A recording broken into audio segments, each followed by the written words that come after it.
Notre système solaire n'en est qu'un sur plus de 500 systèmes solaires connus dans toute la galaxie de la Voie lactée.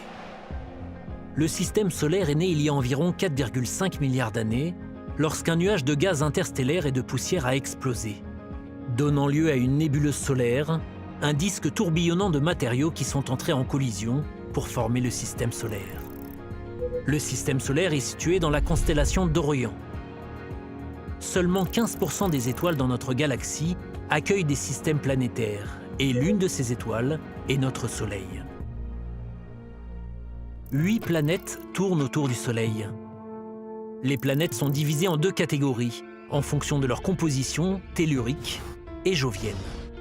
Les planètes telluriques, qui comprennent Mercure, Vénus, la Terre et Mars, sont principalement constituées de matériaux rocheux. Leurs surfaces sont solides, elles ne possèdent pas d'anneaux, elles ont très peu ou pas de lune et elles sont relativement petites. La plus petite et la plus proche du Soleil est Mercure, qui a l'orbite la plus courte du système solaire, située à environ 3 mois de la Terre. Vénus est la planète la plus chaude avec des températures allant jusqu'à 463 degrés Celsius en raison d'une atmosphère composée de dioxyde de carbone et d'importantes coulées de lave. À côté de ce monde de feu se trouve un monde d'eau, la Terre. Les systèmes d'eau de cette planète participent à créer le seul environnement connu dans l'univers capable d'accueillir la vie. La dernière des planètes telluriques, Mars, pourrait également avoir accueilli la vie il y a environ 3,7 milliards d'années, quand la planète avait une surface aqueuse et une atmosphère humide. Au-delà des 4 planètes telluriques de l'intérieur du système solaire se trouvent les planètes joviennes de l'extérieur du système solaire. Les planètes joviennes incluent les géantes gazeuses, Jupiter et Saturne, et les géantes de glace, Uranus et Neptune.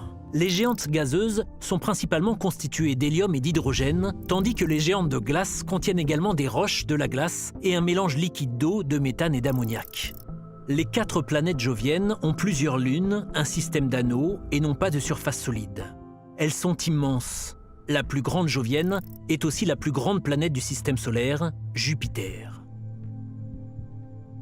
À proximité se trouve Saturne, la 2e plus grande planète.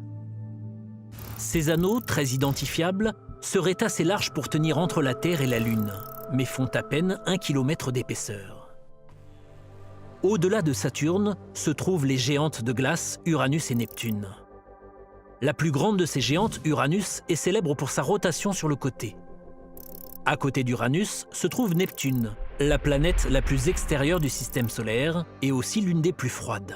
En orbite autour des planètes telluriques se trouve la ceinture d'astéroïdes, un disque plat d'objets rocheux composé des restes de la formation du système solaire, de microscopiques particules de poussière, à son plus grand objet connu, la planète naine Cérès. Un autre disque de débris spatiaux se trouve beaucoup plus loin et orbite autour des planètes joviennes, la ceinture glacée de Kuiper. La ceinture de Kuiper n'abrite pas que des astéroïdes, mais aussi des planètes naines telles que Pluton.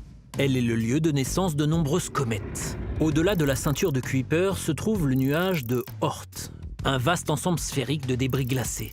Il est considéré comme le bord du système solaire, puisque c'est là que la gravité et les influences physiques du Soleil se terminent.